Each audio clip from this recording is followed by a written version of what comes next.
Subscribe करें और bell दबाएं ताकि कोई खबर रह न जाए।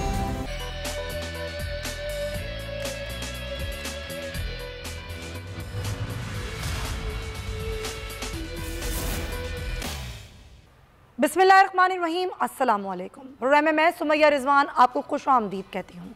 नाज़रीन, बहुत सी ख़बरें हैं, बहुत से इशूज़ हैं जो कि आज के प्रोग्राम का हिस्सा हैं, लेकिन सबसे पहले जो मुल्क की सूरत हाल है मजहबी जमात के एहतजाज के बाद से, उस पर ज़रा बात करेंगे। और इसी सूरत हाल के पेश नज़र वज़ीर आज़म ने कल कौमी सलामती कमेटी का इजलास भी तलब किया है।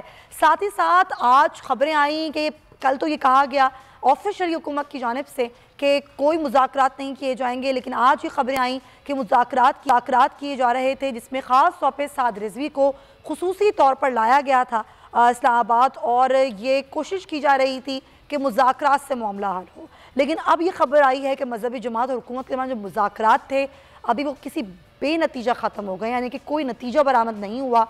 क्या वजह हुई, डेडलॉक अभी तक क्यों बरकरार है, जरा इस पर अपडेट ले लेते हैं। बढ़ेंगे नईम असगर हमारे नुमाइंदे हमारे साथ हैं। नईम, ये मुज़ाकरात हो रहे थे, पहले तो ये एक अच्छी बात थी कि चले जो मुल्क में सूरत हाल है वो थोड़ी बेहतर हो, ये मुज़ाकरात कोई नतीजा खेज़ हों, लेकिन ये नतीजा खेज़ साबित नहीं हो सके। इसके पीछे क्या वजह बनी और डेडलॉक क्यों है अब तक? जी सुमैया, कल जो शेख रशीद साहब ने वफाकी वज़ीर दाखिला जो है उन्होंने प्रेस कॉन्फ्रेंस करते हुए ऐलान किया था कि अब तक कोई पेशरफ्त नहीं हो सकी और हमने फैसला किया है कि इसको रोका जाएगा। उस वक्त भी उन्होंने कहा था कि मुज़ाकरात के दरवाजे, मैं एक सियासी वर्कर हूँ और मुज़ाकरात के दरवाजे बंद नहीं हुए, और उन्होंने कहा था कि मेरा फ़ोन रात भर खुला है, अगर ये राब्ता करना चाहें तो राब्ता कर सकते हैं। आज ये कहना है कि आज एक दफ़ा फिर मुज़ाकरात का दौर हुआ है और मुज़ाकरात हुकूमत की जानिब से मुज़ाकराती कमेटी में वफाकी वज़ीर दाखिला शेख रशीद अहमद और फिर नूरुल हक कादरी समेत दीगर जो लोग थे वो शामिल थे। और ये ज़राए का ये कहना है कि ये जो मुज़ाकरात का दौर है ये अब एक दफ़ा फिर बेनतीजा ख़त्म हुआ है और हुकूमत का ये फैसला है, हुकूमत ने ये सिक्योरिटी इदारों को अलर्ट रहने की हिदायत कर दी है और कहा गया है कि जो मुजाहिरीन है उनको रोका जाए। और इस्लामाबाद डेडलॉक किस बात पर बरकरार है अभी तक? नहीं सुमैया, इस हवाले से कहा जा रहा है, हुकूमत का ये मौक़िफ़ है कि जो कारकुनान है तहरीके जो मजहबी जमात के लोगों से ये कहा जा रहा है कि अपने कारकुनान को वापस ले जाया जाए और जहां पर ये मौजूद थे वहां पर जाएं और उसके बाद बातचीत होगी। अब इस हवाले से ज़राए का ये कहना है कि अब तक की जो पेशरफ्त है उसमें ये मुज़ाकरात अब बेनतीजा ख़त्म हुए हैं और जो सिक्योरिटी इदारे हैं उनको अलर्ट कर दिया गया है। फैज़ाबाद के मुकाम पर इस वक्त अभी भी हम मौजूद हैं। यहाँ पर पुलिस और जो दीगर कानून नाफिज करने वाले इदारे हैं उनके एहलकारों की बड़ी तादाद मौजूद है और फैज़ाबाद का जो पुल है उसको चारों साइडों से बंद किया गया है। किसी भी तरफ से उनको ऊपर, किसी भी शख्स को ऊपर नहीं आने दिया जा रहा। ऊपर पुल के ऊपर रेंजर्स के एहलकार भी तैनात हैं, इसके अलावा फ्रंटियर कांस्टेबली की फोर्स आई हुई है वो भी तैनात है। इस्लामाबाद की जानिब से इस्लामाबाद पुलिस मौजूद है और फैज़ाबाद के पुल पर जो कंटेनर लगाए गए थे, कंटेनर की एक डबल दीवार, एक दफा कंटेनर लगा के उसके आगे मिट्टी फेंकी गई है। अच्छा। और चंद कदम के फासले पर मदरसा फैजुल इस्लाम के सामने एक और दीवार खड़ी की गई है कंटेनरों की। तो ये सूरत हाल है। यहाँ पर जो सिक्योरिटी फोर्सेस के एहलकार हैं वो अलर्ट मौजूद हैं, बख्तरबंद गाड़ियां यहाँ पर मौजूद हैं और जो सिक्योरिटी फोर्सेस हैं उनको अलर्ट किया गया है। जबकि जीटी रोड पे जो अभी तक ब्लॉक है, जो दरिया चनाब का पुल था उसके आगे जो खंदकें खोदी गई थी वो खंदकें मौजूद हैं। वहाँ पर पुलिस की भारी नफरी, मुख्तलिफ शहरों से आई हुई नफरी वहाँ पर मौजूद है। ऐसा ही है, ये ज़ाहिर तमाम इंतजाम हुकूमत ने किए। नईम असगर, बहुत शुक्रिया आपका। 7 हो गए हैं, जीटी रोड बंद है, तमाम आमदोरफ्त बंद है, ट्रेनें, बसें और तमाम जो आमदोरफ्त के ज़राए हैं वो लोगों के लिए बड़ी मुश्किलात हैं। अब देखना यह होगा कि कल जो सलामती कमेटी का इजलास होता है उसमें वज़ीर आज़म क्या फ़ैसला करते हैं। आगे बढ़ते हैं और हमने देखा कि महंगाई का जो एक सुनामी है जो मुल्क में आया हुआ है, जिसकी वजह से आवाम मुश्किलात का शिकार है। ना सिर्फ ये बल्कि जो रुपया है वो मुस्तकिल गिरावट का शिकार हमें नज़र आया। 175 यानी कि कल का जो डॉलर का रेट था था जिस पर डॉलर बंद हुआ वो मुल्क की तारीख का सबसे बड़ा था, 175.27%। यहाँ पर जाके डॉलर बंद हुआ, लेकिन उसके बाद पाकिस्तान के लिए सऊदी अरब ने इमदाद का ऐलान किया, जिसके बाद में देखा कि एकदम से ₹2.5 की कमी हुई और डॉलर ₹2.5 गिर गया। लेकिन ये पहली दफ़ा नहीं है कि सऊदी अरब ने इस तरह की इमदाद की है नाजरीन। इससे पहले भी, इससे कबल भी सऊदी अरब 2 अरब डॉलर मुल्की ज़र मुबादला के ज़खायर में रख चुका है, जिसमें से $1 अरब जो है पाकिस्तान वापस कर चुका था और $1 अरब अब भी मौजूद हैं। लेकिन क्या ये वक्ती स्टेबिलिटी है रुपए में?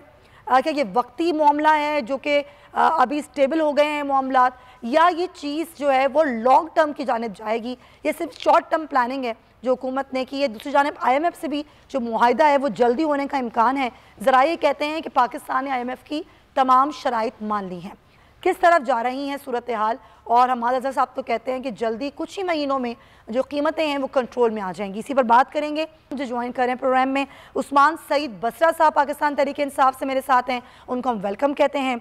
PJ मीर साहब भी हमारे साथ हैं, सीनियर सहाफ़ी हैं, तज़ियाकार हैं। आप दोनों हज़रात का बहुत शुक्रिया। उस्मान सईद बसरा साहब, हुकूमत अभी तक शॉर्ट टर्म प्लानिंग के तहत चल रही है। अगर हम चीज़ों को देखें तो अगर अशियाए खुर्दनोश की कीमतें हों, चाहे एनर्जी सेक्टर में मामलात हों, डॉलर के मामलात हों, तो वो अभी तक बैलेंस करने के लिए, काबू करने के लिए कोई लॉन्ग टर्म प्लानिंग हुकूमत की नज़र नहीं आई। अभी जो इमदाद मिली है सऊदी अरब से, क्या इसी पर इंसार किया जाएगा और क्या ये कोई स्टेबिलिटी ला सकता है? बिस्मिल्लाहिर्रहमानिर्रहीम। एक तो बहुत शुक्रिया आपका सुमैया। देखिए, मसला ये है कि इकॉनमी के ऊपर हम काफ़ी अरसे से जो है आपके प्रोग्राम्स में भी आके और टेलीविज़न के ऊपर भी हुकूमत अपना जो मौक़िफ़ है वो दे रही है। मसला ये है कि जो आप लॉन्ग टर्म पॉलिसी की तरफ आप बता रही हैं, अभी तो दुनिया सारी इक़्तिसाद बाज़ारी का शिकार है जी। पाकिस्तान उसके अंदर कोई अचंबा नहीं है या उसको इस्तिस्ना हासिल नहीं है। वर्ल्ड इकनॉमिक सर्वे के मुताबिक पूरी दुनिया के अंदर 15% एवरेजली, यानी कि 15% औसतन महंगाई की शरह है। पाकिस्तान के दायरा शुमारियात ने जो आज फिगर्स दिए हैं वो 9% हैं। अल्हम्दुलिल्लाह हम कोविड के इस बदतरीन मुआशी के साथ बाज़ारी और बदतरीन जो मुआशी उसका इम्पैक्ट है उसमें अभी भी अल्हम्दुलिल्लाह दुनिया की जो 15% है उससे अभी भी 6% नीचे हैं, जो कि अल्लाह का शुक्र है। पहली बात ये है। दूसरी बात यह है कि जो अभी आपने कहा कि लॉन्ग टर्म या शॉर्ट टर्म, अभी हमें ज़रूरत थी कि हमारी जो एक मुआशी मामलात हैं पूरी दुनिया की क्योंकि ख़राब हैं और उसका इम्पैक्ट पाकिस्तान के ऊपर आ रहा है, तो हमने जो वक्ती तौर पे सऊदी हुकूमत ने और हमारे ब्रादर इस्लामी मुल्क ने वज़ीर आज़म पाकिस्तान इमरान खान साहब की जो रिक्वेस्ट के ऊपर एक बड़ा ज़बरदस्त हमें एक हेल्प आउट करने के लिए एक पैकेज भी दिया है। और ज़ाहिर बात है जो भी एक शॉर्ट टर्म इकदाम होते हैं उसी से ही लॉन्ग टर्म इकदाम का एक शक्ल जो है वो उभरती है। लेकिन एक चीज़ हमें टेलीविज़न पर बैठ के मैं हमेशा रिक्वेस्ट करता हूँ, आपके तवज्जुह से भी, आपके प्रोग्राम के तवज्जुह से भी लोगों के सामने ये रखना चाहेंगे कि पूरी दुनिया जो है वो कोरोना के बाद मुआशी अबतरी का शिकार है। इसमें किसी मुल्क को कोई इस्तिस्ना नहीं है। मैं तो बारहा टेलीविज़न अच्छा, मैं यहाँ पर आपको कि रोकना तो नहीं चाहती थी, लेकिन आपने दूसरी बार जिक्र किया तो मेरा रोकना बनता है। बार बार हुकूमत मुकाबला करती है। दुनिया के बड़े ममालिक हैं जहाँ पर लोगों को बेरोज़गारी अलाउंस दिया जाता है। दुनिया के बहुत सारे ममालिक हैं जहाँ पर लोगों के ज़राए आमदनी ज़्यादा है, लोगों की फ़ीकस आमदनी ज़्यादा है। हुकूमत ने कभी इस मामलात पर कभी तवज्जो नहीं दी कि यहाँ पर लोगों को हेल्थ अलाउंस दिया जाता हो, बेरोज़गारी अलाउंस दिया जाता हो, लोगों की आमदनी बढ़ाने पर तवज्जो दी गई हो, लोगों को बेरोज़गारी से बचाया गया हो। सिर्फ तकाबला हम करते हैं महंगाई से, ऐसा क्यों है? सुमैया, ये आपने बात बड़ी ज़बरदस्त की है। मैं चाहता हूँ कि अब आप सिर्फ मुझे 2 मिनट दे दीजिए। देखिए, पाकिस्तान के अंदर जब हमारी हुकूमत आई तो आपको मालूम होगा कि पाकिस्तान के मुआशी हालात क्या थे। अब बार बार हम उसके ऊपर जब रोशनी डालते हैं तो वक्त का ज़िया होता है। लोग जानते हैं कि हम बदतर मुआशी सूरत हाल का शिकार थे। इसके बावजूद पाकिस्तान के वज़ीर आज़म ने कोरोना के मुश्किल हालात के अंदर पाकिस्तान के आम आदमी, गरीब आदमी, मुतवस्सत तबके को 200 अरब रुपए की नकद इमदाद दी है। 200 अरब रुपए की। हमने एहसास प्रोग्राम के तहत सब्सिडाइज किया है फूड आइटम्स को। हमने सेहत इंसाफ कार्ड के अंदर पंजाब में दिसंबर तक हम जो रिलीफ देने जा रहे हैं, ये हमारे इस साउथ ईस्ट एशिया के अंदर ये एक मिसाली कदम होगा। हम बिल्कुल देखिए, हम एक जो है ना हर वक्त दिल गिरफ्तार से रहते हैं, लेकिन हालात को सही मानों में लोगों के सामने रखना चाहिए।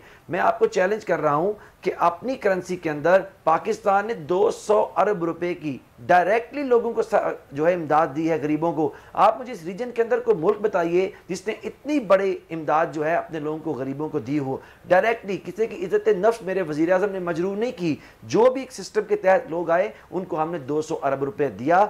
हमने आपके सामने इस मुल्क के अंदर कोविड वैक्सीन का मुफ्त इंतजाम किया है। हमने इस मुल्क के अंदर जो मुआशियात का पहिया चलाने के लिए फैसलाबाद से आपकी जो कॉटेज दिल को तसल्ली के लिए अल्फाज बहुत अच्छे हैं, लेकिन सॉरी कि ग्राउंड रियलिटीज़ ऐसी नहीं हैं, क्योंकि आप भी अवामी में नुमाइंदे हैं, अवाम के दरमियान जाते हैं, आपको ज़्यादा बेहतर मालूमात होंगी कि कितने लोगों तक वो इमदाद पहुंची, कितने ऐसे सफ़ेद पोश लोग हैं जो वो इमदाद लेना ही नहीं चाहते, कितने ऐसे लोग हैं जो आज सिर्फ 2 वक्त की रोटी के उसूल के लिए परेशान हैं। खैर, आपका पॉइंट, जिसको मैं इज्जत देती हूँ, आपका पॉइंट आया। पीजे मीर साहब, सवाल मेरा अभी ये नहीं है कि हुकूमत की महंगाई के हवाले से क्या इक़दाम हैं। सवाल मेरा ये है कि रुपए की जो गिरावट है, जिसको थोड़ा सा इस्तेहकाम मिला है, ये सऊदी अरब से जो इमदाद मिली हमें, और इससे पहले भी हमें 2 अरब डॉलर की मिली थी, आज 3 अरब से 4 अरब डॉलर की मिली है, तो क्या ये एक लॉन्ग टर्म होगा रुपए में इस्तेहकाम आपके ख्याल में, या फिर एक शॉर्ट टर्म प्लानिंग के तहत ही हुकूमत मामला चला रही है? देखिए, इस वक्त कोई भी हुकूमत हो, उसको एक शॉर्ट टर्म, एक आप कह लो कि वो मेडिकल टर्म्स में कोरोमन का एक इंजेक्शन चाहिए होता है कि आप अपनी स्टेबिलिटी कायम रखें। और मैं समझता हूँ कि जो सऊदी अरेबिया ने पाकिस्तान के लिए किया है, पाकिस्तान बहुत थैंकफुल है। आई एम श्योर गवर्नमेंट तो है ही है, and I am sure opposition भी है। याद रखिए कि जब हम अपोजिशन की बात करते हैं और वो डिरेलमेंट अगर चाहेंगे, तो याद रखिए उनके हाथ में कुछ भी नहीं आएगा, वो इससे बदतरीन और बुरी सिचुएशन होगी। कोई गवर्नमेंट, मैं पिछली गवर्नमेंट का भी कहूँगा, अगली का भी, और चाहते सब यही है कि हम आवाम की खिदमत करें, चाहते सब है कि हम इलेक्ट होके आए और परफॉर्म करें। अब यहाँ बात आती है कि आपने पास में देख लिया कि आपका ट्रैक रिकॉर्ड क्या है, आज आप देख लें आपका ट्रैक रिकॉर्ड क्या है। तो मैं समझता हूँ, एक तो अगर टॉप के ऊपर, ये फैक्ट है, अगर टॉप के ऊपर आपके पास एक ईमानदार आदमी है, तो फिर ट्रिकल डाउन इफेक्ट होना चाहिए। इस गवर्नमेंट की जो मैं कहूँगा तनकीद बराए तामीर कहूँगा कि जो शॉर्ट टर्म और ये जो पॉलिटिकली बायस ब्यूरोक्रेट्स हैं जो कि काम नहीं करते, और इस वक्त मुझे पता है कि अंदर क्या हो रहा है कि किस किस पार्टी के जो लोग हैं वो किस किस पार्टी के लोग आगे लेके आ रहे हैं। मैंने इनकी रिपोर्ट भी कर दी है विद प्रूफ। अब द क्वेश्चन अराइजेस कि अगर ये लोग पॉलिटिकल एफिलिएशंस ले लेंगे तो नुकसान ना पीटीआई का होना है, ना पीएमएलएन का होना है, ना पीपल्स पार्टी का होना है, ये कौम का होना है। तो इनको चाहिए तुम अपना काम करो, अपनी एफिशिएंसी दिखाओ, और जो भी गवर्नमेंट आती है तुम उसके साथ मिल के चलो, और टोटली अनबायस्ड। ये नहीं है इस मुल्क के अंदर, और यही वजह है कि हर गवर्नमेंट एक क्राइसिस में आ जाती है क्योंकि निचले काम नहीं करते। सुमैया, मैं आपको ईमानदारी से बताता हूँ, 3 टेलीफोन कॉल्स, 2 चिट्टे और 2 सिफारिशें, आपकी नाव, आपके इस मुल्क में काम होता नहीं है। ओवर द पीरियड्स आपने देखा है, ये ग्रेजुअली आपके ऊपर एक चेक आ रहा है, उतना नहीं आया जितना आना चाहिए, आ रहा है, और इसको हम स्लोली, आप कह लो कि इसको हम कन्वर्ट करेंगे। लेकिन महंगाई पूरी दुनिया में होती है, लेकिन ये नहीं होता कि आप रोडों पे निकल आओ। मुझे बता दो, अपार्ट फ्रॉम इंडिया, लेकिन ये इंटरनली मामला है ना मीर साहब, एक इंटरनेशनली इफेक्ट भी तो होता है ना इकोनॉमी पे। अभी जब मैं डॉलर की बात कर रही हूँ तो जाहिर है आप जानते हैं, एब्सोल्युटली राइट मीर साहब, दरामदाद का बढ़ जाना, बरामदाद का ना होना, अफगानिस्तान की सूरत हाल का भी एक असर है, जिसको स्टेट बैंक ने कहीं ना कहीं कंट्रोल करने की कोशिश की। डॉलर के हवाले से बात कर रही हूँ, लेकिन वो नहीं हो सका। ये वजूहात भी तो हैं। फिर IMF से मुज़ाकरात चल रहे हैं, अभी कोई नतीजा खेज नहीं हुए हैं। ये सारे फैक्टर्स भी तो हैं डॉलर बढ़ने की वजह। देखिए, जब आप कहते हैं कि हम नेगोशिएट कर रहे हैं IMF के साथ, आप अपने किसी बैंक में चले जाएं पाकिस्तान में, वो भी आपसे नेगोशिएट करता है लोन देने पे, वो भी आप पे कंडीशंस डालता है, वो भी देखता है कि आपने पैसे वापस कैसे करने हैं, जो मर्जी बिजनेस हो। हम तो पाकिस्तान की बात कर रहे हैं, तो वो बिल्कुल ओवरऑल सिचुएशन लेता है, आज की नहीं पुराने के लिए। हम ये 6ठी दफ़ा जा रहे हैं IMF के अंदर। क्यों जा रहे हैं? बिकॉज हमने इन द पास्ट इसको मिसमैनेज किया है। IMF के जो लोन्स होते हैं वो स्टेबिलिटी के होते हैं, ये लोगों को बताएं ना, स्टेबिलिटी के होते हैं, डेवलपमेंट के नहीं होते हैं। पिछली गवर्नमेंट्स लेकर डेवलपमेंट करते रहिए, आप फिर रीशेड्यूल कर दिया है। अब इसको आपने पॉलिटिकल रंग नहीं देना, इसको आपने स्टेबलाइजिंग का रंग देखना है। और IMF आप पे, मैं कह रहा हूं, आप पे कंडीशंस लगाएगी, सख्त कंडीशंस लगाएगी। जब वो लगाएगी हमारी यहाँ चीखें निकलेंगी। आपकी बात का ही आगे बढ़ाते हुए मैं चाहूंगी कि उस्मान साहब इसका जो है वो जरूर इस पर जवाब दे। उस्मान साहब, जाहिर है हुकूमत नहीं पॉलिसीज बनानी होती हैं, जब कोई बाहर से आके आपकी हुकूमत की पॉलिसीज बनाता है ना तो उसका बोझ फिर आवाम पे पड़ता है। और यकीनन पाकिस्तान तहरीक इंसाफ बखूबी जानती है कि असल चैलेंज क्या है उसको। देखिए सुमैया, मुझे हमेशा आपके प्रोग्राम में जब पीजे मीर साहब आते हैं तो मुझे इनसे बहुत कुछ सीखने का मौका मिलता है। और ये हमें अच्छा लगता है कि एक ऐसा आदमी जो कि जर्नलिज्म में ऐसे भी नगीने लोग मौजूद हैं, जब वो एक अनबायस्ड किस्म की बात करते हैं तो मुझे बड़ी तकवीयत होती है। देखिए अभी उन्होंने जो $1 मिलियन की एक बात की है, उसको हम उसके ऊपर बात करनी चाहिए कि जब IMF से आप लेते रहे हैं, सदियों से आप कर्ज ले रहे हैं, IMF से दहाइयों से आप उनसे कर्ज ले रहे हैं जो कि नॉन डेवलपमेंटल होता है। IMF ने, ये बड़ी एक अहम बात है, IMF ने कभी किसी मुल्क की डेवलपमेंट के लिए नहीं दिया, वो आपकी इकोनॉमी को, स्ट्रक्चर को रिविटलाइज करने के लिए, उसको बेहतर करने के लिए, उसमें जान डालने के लिए कर्ज देते हैं। लेकिन यहाँ होता ये रहा कि कर्ज की पीते रहे मैं और समझते रहे कि रंग लाएगी अपनी फाका मस्ती एक दिन। ये जो हम बार बार कहते हैं ना सुमैया, जिस पे आप हमें हमेशा टोकती हैं, ये छोड़ें जी, नून का जिक्र ना करें, जो जुल्म वो यहाँ पे कर गए हैं कि 31,000 अरब रुपए का कर्जा चढ़ा गए हैं। नहीं, मैं आपको बस ऑन अ लाइटर नोट कह रहा हूं कि हमें अक्सर रोक दिया जाता है जी, नून का जिक्र ना करें जी।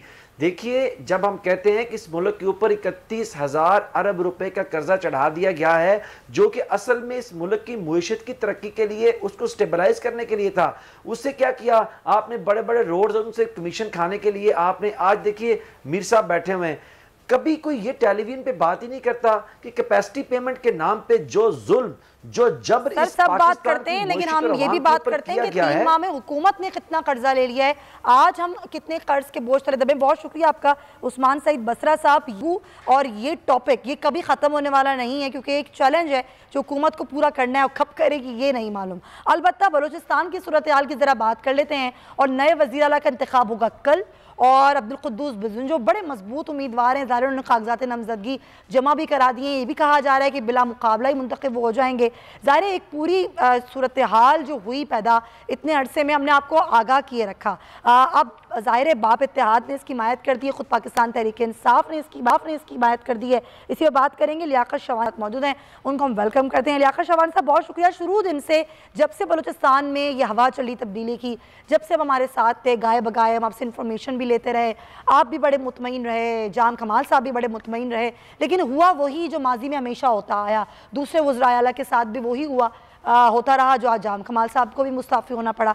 लेकिन अब सवाल मेरा ये नहीं है कि क्यों हुआ और कैसे हुआ, सवाल ये है कि अब्दुल कुद्दूस बिजुन साहब अब वो ऐसा क्या करेंगे जो जाम कमाल साहब ने नहीं किया?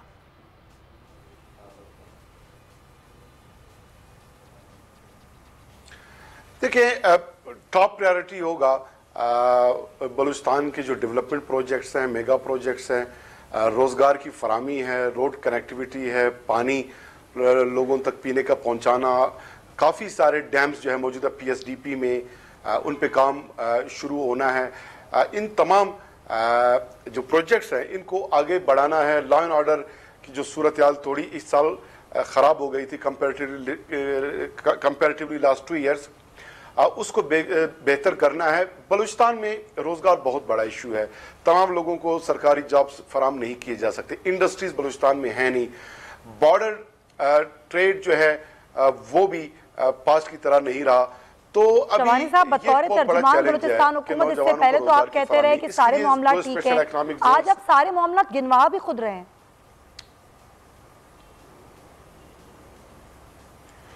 नहीं, मैंने ये नहीं कहा। आप सुने बलूचिस्तान के ओवरऑल मैंने कहा कि ये इश्यूज इन पे टॉप प्रायोरिटी रहेगा। लोगों के लिए जॉब्स हमने क्रिएट करने हैं, और उसके लिए 2 स्पेशल इकोनॉमिक जोन्स हैं, 3 मार्बल सिटीज पे काम जारी है, 4 मिनी इंडस्ट्रियल स्टेट्स हैं, 13 बॉर्डर मार्केट्स हैं। चूंकि बॉर्डर बंद हो गए हैं, बॉर्डर बंद होने की वजह से लोगों को रोजगार में मुश्किलात दरपेश हैं। मैंने पहले ही आपको कह दिया कि इस साल लॉ एंड ऑर्डर की सूरत हाल थोड़ी खराब हुई, बाकी 2 साल जो है बड़ी अच्छी थी, उसको बेहतर करना है। ओवरऑल बलूचिस्तान अवामी पार्टी और कोलिशन पार्टनर्स का जो एक विजन है जो 3 साल से चला आ रहा है, उसी को हमने एक्सपीडाइट करना है और उसको आगे बढ़ाना है। अब्दुल कुद्दूस बिजिंजो साहब वो भी पहले चीफ मिनिस्टर भी रह चुके हैं, प्रोविंशियल मिनिस्टर भी रह चुके हैं, स्पीकर, डिप्टी स्पीकर, उनका भी एक वसी तजर्बा है। तो उस तजर्बे को मद्देनजर रखते हुए और जो टीम है कैबिनेट ये तक ऑलमोस्ट वही है जो जाम कमाल साहब के साथ थी, ये सारे लोग मिलकर जो है जो पास्ट के अच्छी जो मिसालें हैं, प्रेसिडेंट्स हैं, जो प्रोजेक्ट्स हैं, वो प्लस कुद्दूस बिजिंजो साहब का जो अपना एक्सपीरियंस है, वो इनपुट जो है मिलके इस सिस्टम को हम आगे बढ़ाएंगे। और अगले 2 सालों में जाम कमाल साहब ने जो उनके हाथ में मशाल था बलूचिस्तान की तरक्की का, अब कुद्दूस बिजिंजो के हवाले, और उसी मशाल से इंशाल्लाह बलूचिस्तान की तरक्कियों को भी हमने रोशन करना है, बलूचिस्तान के अवाम के लिए रोजगार के मौके भी पैदा करने हैं, और डेवलपमेंट जो पहले से जारी है उसको भी एक्सपीडाइट करना है। चले, मैं असल सवाल तो ये नहीं है, असल सवाल तो ये है, वो मैं आपसे आके पूछूंगी, प्रोजेक्ट ऐड करेंगे। शवानी साहब हमारे साथ मौजूद ही हैं, आप, मैं ब्रेक ले रही हूँ। सवाल ये नहीं है, सवाल ये है कि सारा मामला ही तरक्याती फंड्स और तरक्याती कामों का था, और ये पहली दफ़ा तो नहीं हुआ, क्या अब ये दोबारा तो नहीं होगा? असल सवाल ये है कि एक बार फिर तो वज़ीर आला को हटाने के लिए कोई मुहिम शुरू नहीं हो जाएगी? इस ब्रेक के बाद ये सवाल पूछूंगी। स्टे विद अस।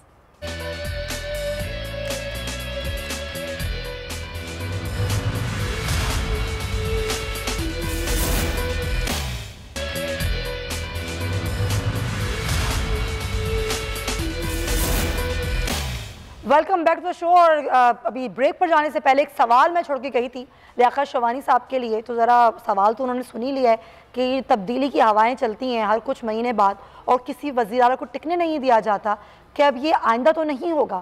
और जिस बात पर झगड़ा शुरू होता है कि तरक्याती फंड्स नहीं दिए जाते, तरक्याती काम नहीं होते, लोगों को नज़रअंदाज किया जाता है, ये बातें दोबारा तो नहीं होंगी लियाकत साहब?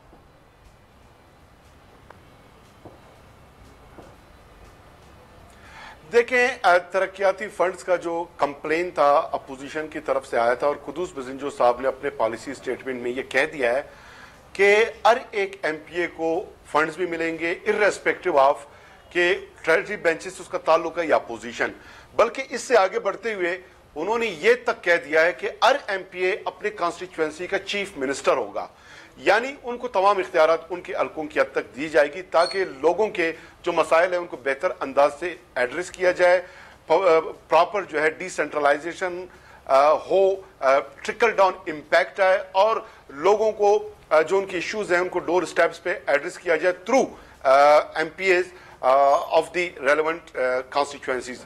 तो ये उन्होंने कह दिया है और इस पे अमल दरामद होगा तो ये जो कंप्लेन है, और इसीलिए आज जो अपोजिशन की तरफ से कोई कैंडिडेट किसी ने नॉमिनेशन पेपर फाइल नहीं किए, और कुद्दूस बिजिंजो साहब is enjoying fully support of the opposition और ट्रेजरी बेंचेस, और वो बिला मुकाबला तो है लेकिन एक प्रोसीजर है चीफ मिनिस्टर का कि सिंपल मेजॉरिटी की वोट उनको जो उनके ट्रेजरी बेंचेस है उनसे मिलेगा। तो अभी बड़ा एक अच्छा एटमॉस्फेयर है इस वक्त। अपोजिशन गवर्नमेंट पूरी 65 की जो असेंबली है बलूचिस्तान असेंबली, वो एक पेज पे है और एक ही जो उनका मेंबर है उसको यूनानिमसली तो हम डायरेक्ट नहीं कह सकते, इनडायरेक्ट हम कह सकते हैं कि चीफ मिनिस्टर का। चलें, आपका पॉइंट आया लियाकत शवानी साहब, ये वक्त ही बताएगा ना।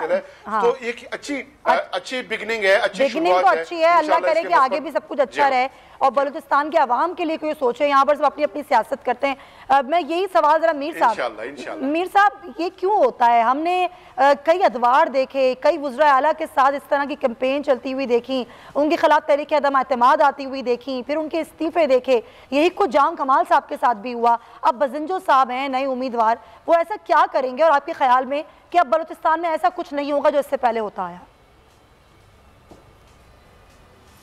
देखिए, हमारा जो नेशनल मोटो है, ना काम करेंगे ना करने देंगे, बल्कि टांग खींच लेंगे। ये हम करते हैं, कोई भी आए, कहीं भी आए, आप फेडरेशन में देख लें, आप प्रोविंशियल में देख लें, सारों के अंदर यही चीज़ चलती है।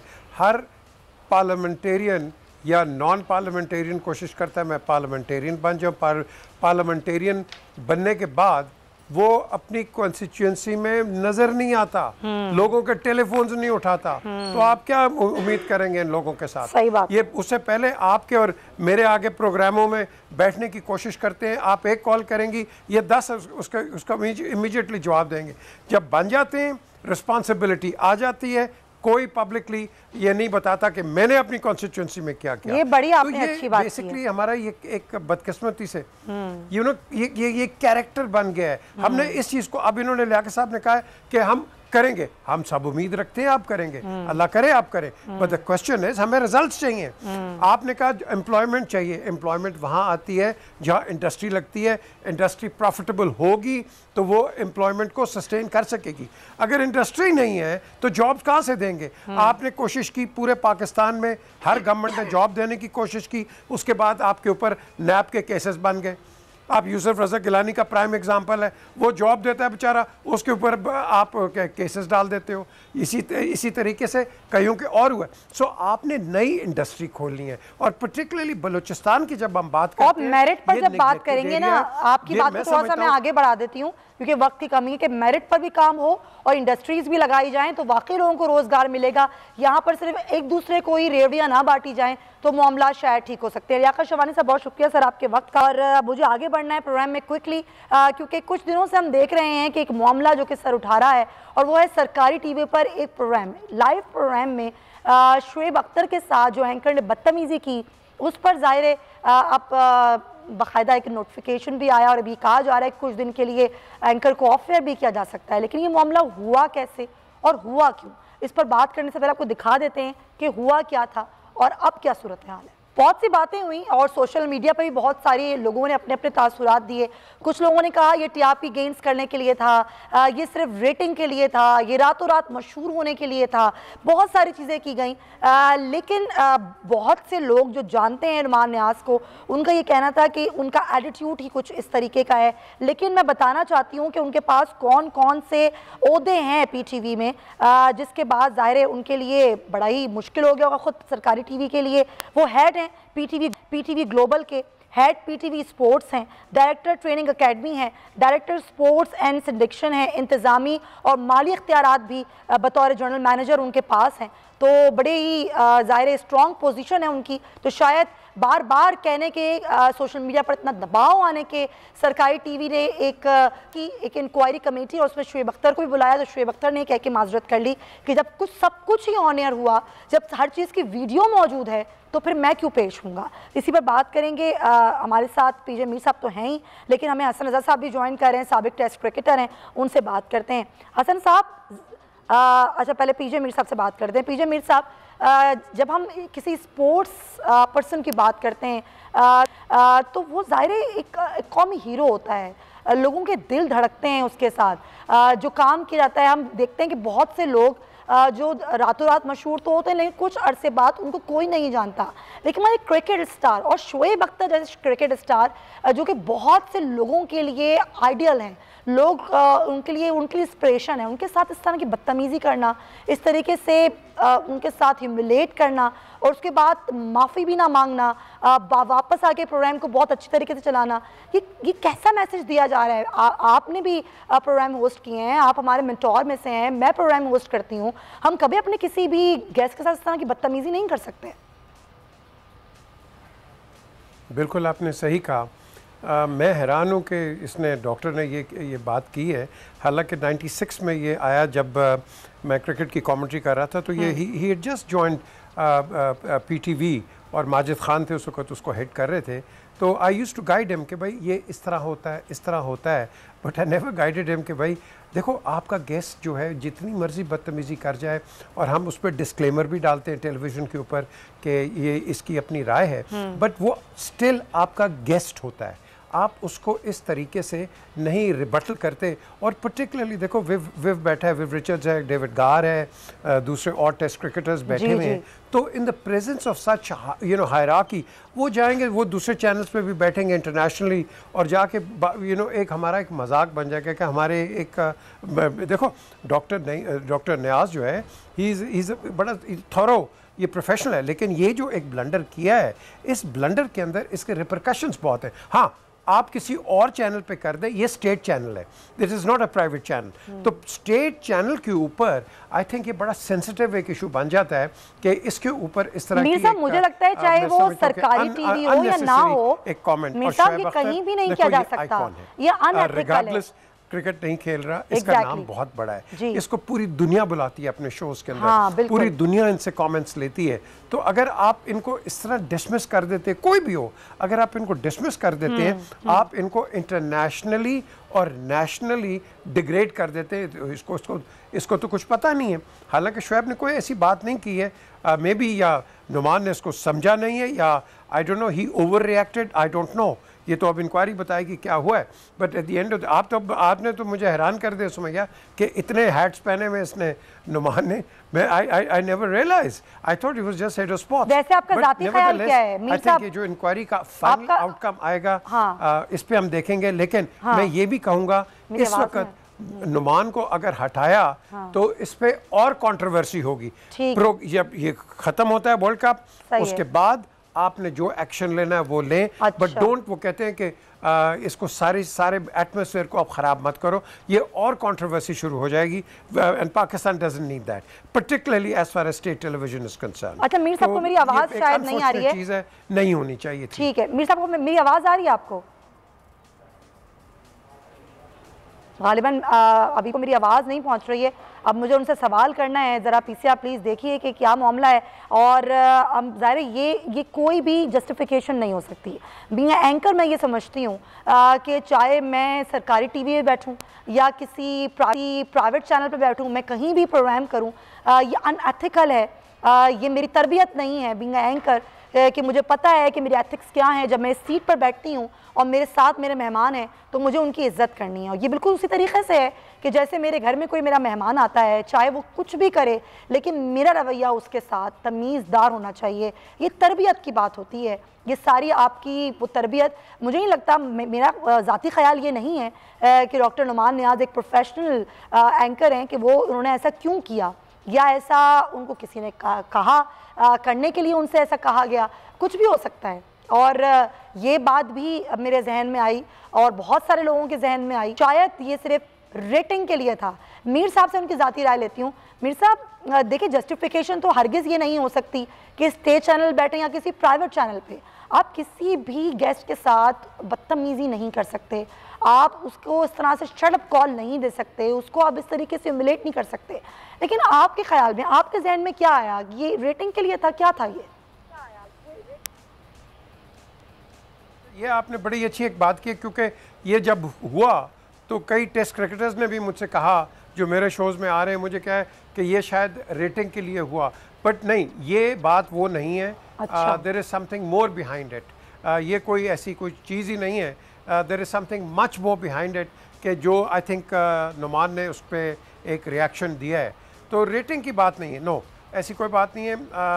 नुमान थोड़ा सा एब्रप्ट है, बल्कि इसका जब मैं इसके शोज़ में जाता था तो सकलैन मुश्ताक मैं बैठे होते थे तो हम ये सवाल भी करता था, जवाब भी देता था, तो सकलैन मुझे कहता है यार सवाल भी कर दिया, जवाब भी देते, क्या करें। So I think he tries to be more knowledgeable, which is fine. But अगर आपने गेस्ट बैठाए हुए हैं, आपने गेस्ट का ओपिनियन लेना है, अपना ओपिनियन नहीं देना। देखिए ना, आप मुझे सवाल कर रही हैं, आप अपना ओपिनियन नहीं दे रही हैं, आप मुझसे पूछ रही हैं या दूसरे गेस्ट से पूछें। This is what an anchor is, this is what a host is. लेकिन ये जो रिएक्शन हुआ है, आपने देख लिया, शोएब ने कोई ऐसी बात नहीं की। Shoaib was totally reasonable and ये एक इसके पीछे ये समझने की चीज़ है। और ये मैसेज भी गलत है कि आप कितने भी नॉलेजेबल हो, आपने अपनी काबिलियत नहीं झाड़नी है बैठकर, आपने गेस्ट को इज्जत देनी जिसको आपने, वरना फिर आप सोलो शो कर लें। अच्छा, बस आखिर में मैं पीजे मीर साहब, बेहतरीन परफॉर्मेंस रही हमारी टीम की, और शायद कई नस्लें बूढ़ी हो गई देखने के लिए कि पाकिस्तान कभी इंडिया से जीतेगा या नहीं, लेकिन अल्हम्दुलिल्लाह हम बड़े, मैं कहती हूँ कि लकी हैं कि हमने देखा कि भाई पाकिस्तान जीत गया इंडिया से। फिर पाकिस्तान सिर्फ इंडिया से नहीं जीता, पाकिस्तान न्यूजीलैंड से भी जीत गया। लेकिन अफगानिस्तान की टीम से मैच है और अफगानिस्तान की टीम भी कुछ हल्की नहीं है। क्या लग रहा है, आपकी क्या क्रिकेट ओपिनियन कहती है, एक्सपर्ट राय क्या कहती है, कल क्या होगा मैच में? मेरी नज़र में सुमैया, मेरी नज़र में ये इंडिया और न्यूजीलैंड से भी तकड़ा मैच होगा ये। अफगानिस्तान की बहुत ज़बरदस्त साइड है, इसका जो बॉलर है मुजीब है और फिर राशिद है, ये वर्ल्ड क्लास बॉलर्स हैं, ये IPL में खेलते हैं और इनका जो एक्सपीरियंस है वो काउंट करेगा। इनके बैट्समैन न डर हैं, नथिंग इज एट स्टेक, ये तो इनको तो राइट ऑफ किया हुआ है। So they will come on full of hunger and they will come on full of venom. ठीक है, बाकी टीमों के इन कंपैरिजन हमने एक हाइप क्रिएट की है, इस पे हाइप नहीं हुई है कभी, लेकिन मैं आपको बता रहा हूँ कल ये बड़ा ही इंटरेस्टिंग मैच होगा जिसको अंडरमाइन नहीं करना चाहिए। पॉइंट टेकन, पॉइंट नोटेड कीजिए मीर साहब, मैंने आपका पॉइंट नोट कर लिया और यकीनन टीम को भी कर लेना चाहिए। ये हल्का, आपका बहुत बहुत शुक्रिया। बिल्कुल अफगानिस्तान की टीम को हल्का नहीं लेना चाहिए, तैयारी इसके लिए भरपूर होनी चाहिए और इंशाल्लाह पूरी उम्मीदें हैं कि कल का मैच ही पाकिस्तान जीतेगा। ब्रेक लेंगे, वापस आएंगे, स्टे विद अस।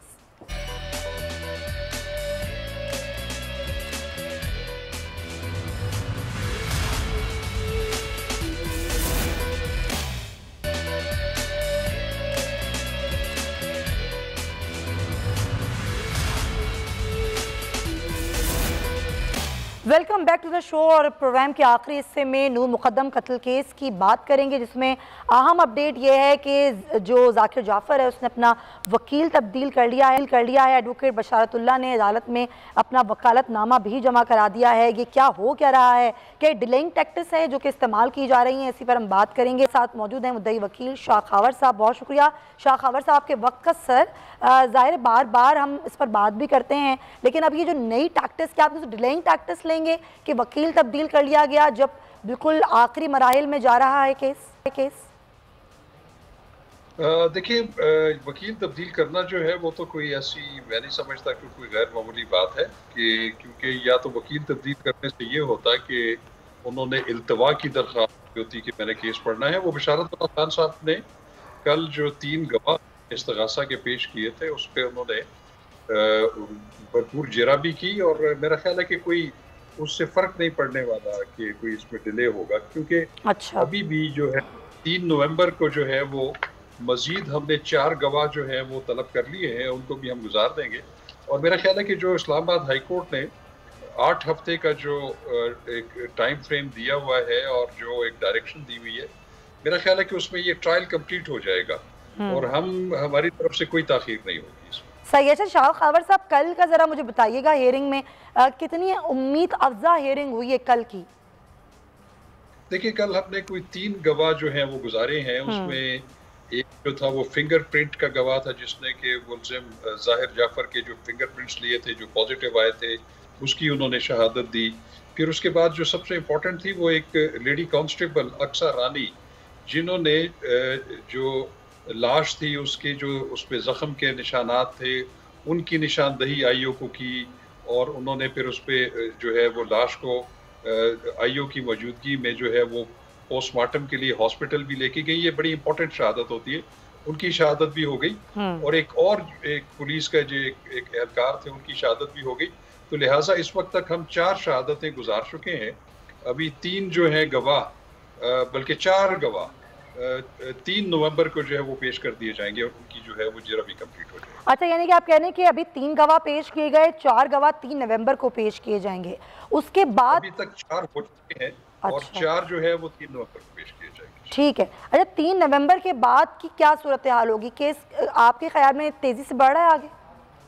जी बिल्कुल, मैं समझता हूँ कि तेजी से बढ़ रहा है, उसमें कोई ताखीर, चूँकि जो एडिशनल सेशन जज साहब हैं वो भी बड़े मुस्तैद हैं इसमें, और वो भी बेशक उन्होंने कहा है कि मुझे लेट भी बैठना पड़े। वो वैसे भी वो जिस तरह की इसकी समाअत करते हैं, वो जब शहादतें आती हैं तो वो देर तक भी जो है वो बैठे रहते हैं और अपने केसेस को निपटाते हैं। तो मेरा ख्याल है कि बड़ा स्मूथली ट्रायल जा रहा है। अब देखना ये हो कि सफाई में वो अपनी क्या शहादतें पेश करते हैं, ये फिर उनको मालूम है जो डिफेंस के लॉयर्स हैं। अच्छा, कितना अरसा लगेगा मजीद ये फैसला आने में, आपको क्या लग रहा है देख के सारी चीजें? जी मैंने बताया आपको, क्योंकि जो एडिशनल सेशन जज साहब हैं जिनके पास ये ट्रायल हो रहा है, उनको जो हाई कोर्ट की डायरेक्शन है उसका उनको बिल्कुल इल्म है, वो उनके पेश नज़र है ये बात। और उन्होंने इसीलिए वो जो तारीखें जो उसमें जो पढ़ रही हैं अल्तवा की, वो इतनी ज़्यादा नहीं है, और वो कोशिश करते हैं कि ये जो 8 हफ्ते का जो वक्त दिया गया है उसमें ये ट्रायल कंप्लीट हो जाए। लेकिन अगर उसमें कुछ थोड़ी सी कानूनी पेचीदगियों से बचने के लिए अगर एक हफ्ता या 2 हफ्ते उसमें ताखीर भी हो सकती है, क्योंकि जो मुलजिम होते हैं उनको भी डिफेंस का पूरा मौका दिया जाता है। और अभी सुप्रीम कोर्ट पाकिस्तान ने भी जो अभी जाकिर जाफर की जो बेल पिटीशन खारिज की, और उसमें भी उन्होंने ये लिखा है कि ये जो टाइम फ्रेम है जो अदालत ने हाई कोर्ट ने दिया हुआ है उस पर ज़रूर अमल किया जाए, लेकिन उसमें जो फेयर ट्रायल जो है उसको भी पेश नज़र रखा जाए। तो मैं समझता हूँ कि अगर एक आध हफ्ता उसमें ज़्यादा भी लग गया और उनके कानूनी तकाजे पूरे करने के लिए ज़रूरी हुआ तो ये भी कोई इतनी गैर ज़रूरी ताख़ीर नहीं होगी। ठीक है, बहुत शुक्रिया आपका शाखावर साहब। नून मुकद्दम हमारे साथ मौजूद थे और अभी जो लेटेस्ट समाअत हुई है कल उसके बारे से गुफ्तगू कर रहे थे। वो बड़े पुरुम्मीद हैं कि कोई ताख़ीरी हरबे नहीं इस्तेमाल किए जा रहे और आगे भी जिस तरीके से ये केस बढ़ रहा है उम्मीद यही है कि केस जो है वो नून मुकद्दम के हक़ में ही इस केस का फैसला आएगा। प्रोग्राम का नाज़रीन वक्त ख़त्म होता है, अपना ख्याल रखिएगा, अल्लाह हाफ़िज़।